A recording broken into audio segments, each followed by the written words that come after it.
I'll talk a little bit about the psychology that attends mismanaged resources. It's not something I know all that much about. I have a book that I admire on understanding poverty, but it's about the world, you know? I mean, it was published in 2006, before climate change became a predominant concern for such topical discussions. But it's not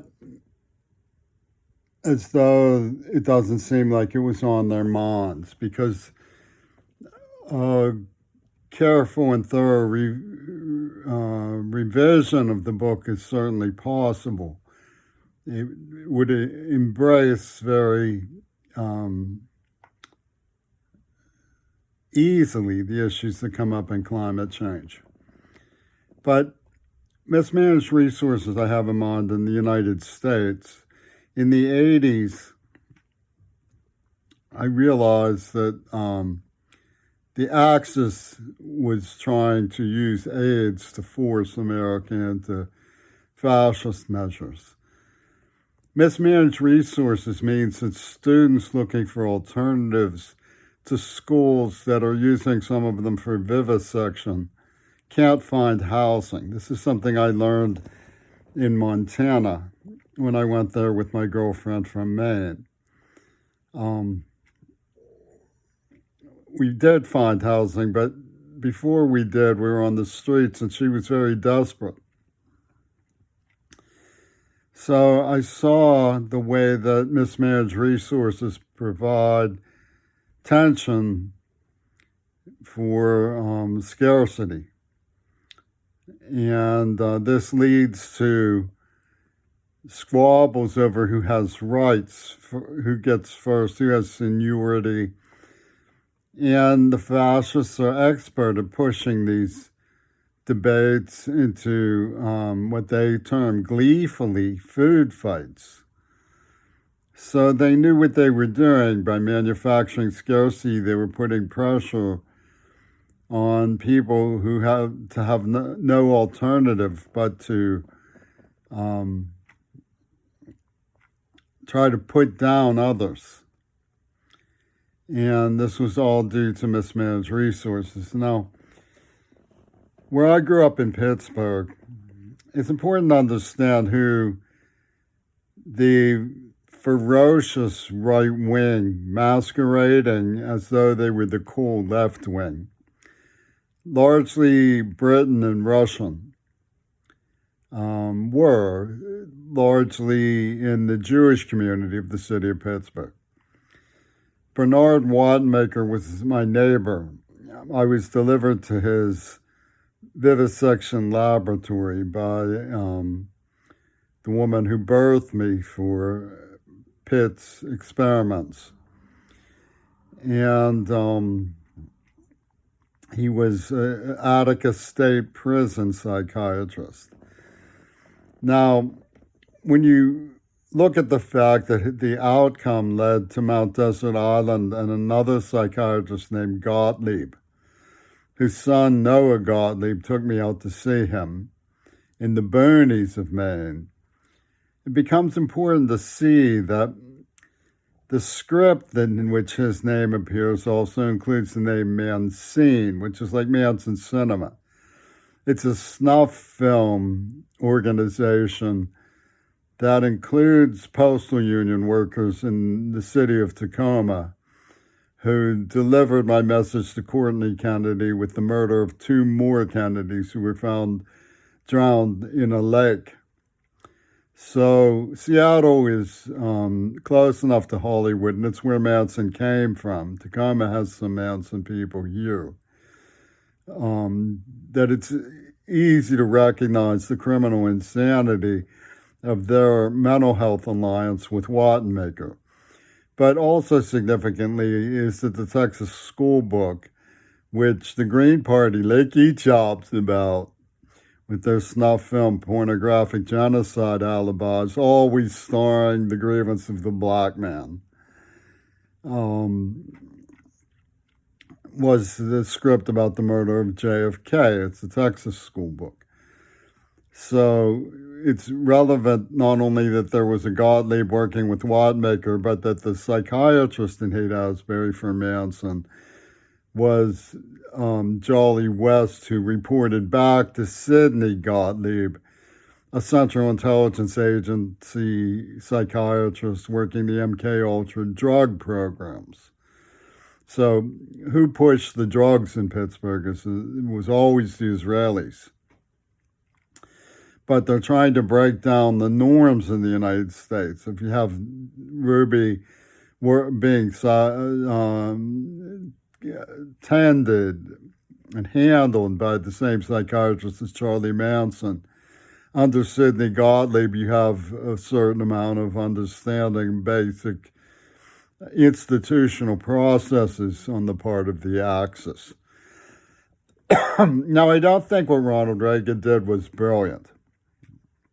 I think it was actually just very simple and clear cut. He evacuated Lenin in a truck so that he could claim victim, and he pretended that he was shot. He had me there with his attorneys from Pittsburgh, from the Federal Emergency Management Agency, so that popular sentiment would go his way. The police are always put the issue on squelch. Hollywood is the master of disguise as politicians and perverts. And we're talking about Axis Hollywood, an alliance of Britain and Russia. The search engine Google apparently originated with somebody from Moscow. So we know basically certain forces that were at work. A British kid who lived near Edward Eisen, Michael Todd, the vice president of marketing at Sony, who works with Peter J. Sinfield of King Crimson at Sony. Saul Brecker, who was a really depraved pusher of drugs. He's a real estate magnate in Hawaii now. Who was wrestling me as a child. He's responsible for Michael Reagan's favorite scene. All of these Israelis were working together in the city of Pittsburgh on these social projects of revenge, extermination, and profit. To the winner goes the spoils. One of them, Adam Eisenstadt, and his friend worked for John Schulman, who was arrested in a $6 million museum heist. That's the credibility of Yoko Ono in a nutshell. But she has pimp collectors in the city of Seattle. They've given me... Seattle is beneath contempt. It's the most evil and despicable place you can possibly imagine. They actually deliberately poison people with disease to, something, deliberately do it. They poison me in the mouth. They actually deliberately do that in Seattle. I mean, you hear about, Russians following somebody into Britain and poisoning them with a nerve agent. Well, the British followed me into Pittsburgh and poisoned me with a nerve agent. You can see it in my facial nerve. We're dealing with a society that has an agency on its back that is being used for terror and to dislocating our social norms. And the media refuses to address it. They're like, no, sir. Major League Baseball funds it while lying about it with their attorneys. I mean, the attorneys think it's a laugh. We won the lottery. You lose, we win. And that's their whole mentality, is to line people up in the stadium and machine gun them with things like COVID-19 while the batters express glee and laughter and slap each other five. So when you have this situation like this, the cold blood that's at work is augmented by mismanaged resources. So you have a situation that speaks to aggravated domestic terror organizations in the United States getting their power through the back door of Access Hollywood with Reagan. Again, I don't think what Reagan did was especially brilliant. I think it was just very straightforward. They put on a deception campaign using Pentagon, Disney, and the powers of Hollywood. And of course, Joe Biden comes swinging like George in the jungle from the tree of British royalism, saying, "No, that's not what happened. No, that's not true. No, no, no, no, no. Lenin died because of you." Yeah, and they don't even care to admit that they used invisible ink on a battered deaf child and conjured this story in time to the whole production. You know, there was a certain element of genius in the way that they went about it. But the basic idea is just a cold-blooded lie. They just fabricated, they wanted to be masters of reality, was what they were calling themselves on their records and stuff. So what we see is hoarding by the royalists and a genocide program to get rid of the rest of us. And, it's commonplace for European politics from the 20th century.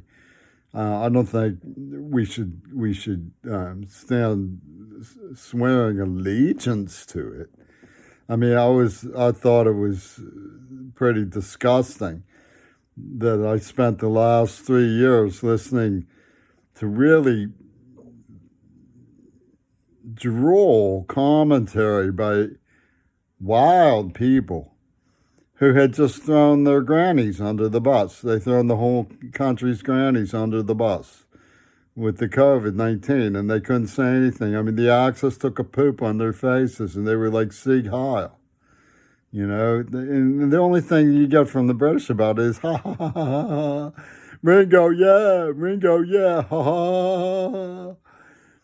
And, the fact that they gave me Parkinson's makes perfectly obvious how sinister the alliance between the Seattle Black Panther Party and the ghoulish white Nazi named Will Zell on Mount Desert Island, who was the first person to threaten me in writing with the HIV injection. How ghoulish that the Black Panther Party would side with a Nazi, a white Nazi, on Mount Desert Island of all places. You don't know the history of that place. That's where Caspar Weinberger lived. That's where the people who killed Kennedy hung out. That's where they smuggled in Axis people, getting them to Argentina. That's the area around where George Bush holds dominion. That's where Jackson Immunogenetics Laboratory was. That's where Midnight in Maine and Race and Reality and Race and Reason were written by Carlton Putnam. And the Seattle Black Panther parties don't even take note of the fact that they're building an alliance with the people of the most extreme right-wing fascism in America. Race and Reason. And they say this is Obama's specialty, man. He's a witch doctor. The Ku Klux Klan is just another tribe. That's what they have this idiot from Senegal selling. That the KKK was just another tribe, man. Oh, just ask Robert Fripp. He's the master of tribes, And they come out and then saying things like, the Ku Klux Klan serves hot soul food while the band plays In the Mood. What are they in the mood for? Pussy from the Carousel Club is what it is they're in the mood for. And they have all these, it's like a Ralph Bakshi scene from one of the sex-addled cartoons, licky chops. And that's what the Black Panther Party is and the NAACP are. And they're aligned with the people who are Race and Reason. Yes, they are. They surround my name with positive and negative signs on Mount Desert Island. And then they give me Parkinson's in Seattle. And you think this is an alliance of tribes. Whoa! Seattle is a preposterous place, but it has the support of a major child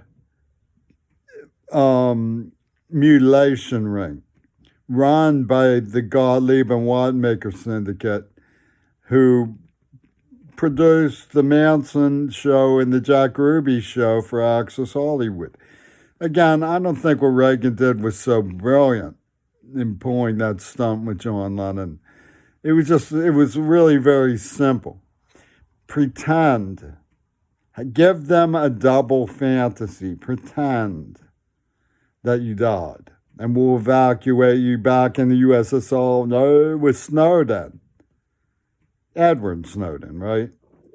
So, when you look at Brecker, Todd, Finkelstein, who refused to rescue me. He was an elementary school teacher, and he refused to rescue me from Ostros when I was in tears. He worked for the Pittsburgh Public Schools. I went to the Pittsburgh Public. People say, you didn't report this stuff. Didn't report this stuff. Every single person there knew that I was being held hostage and kidnapped and tortured. Every single person there knew. You can't find a single person in the city of Pittsburgh who didn't know what their cover story was going to be when I finally was able to see the invisible ink in Joe Biden's psychotic script. I want Gail Burstyn arrested right now.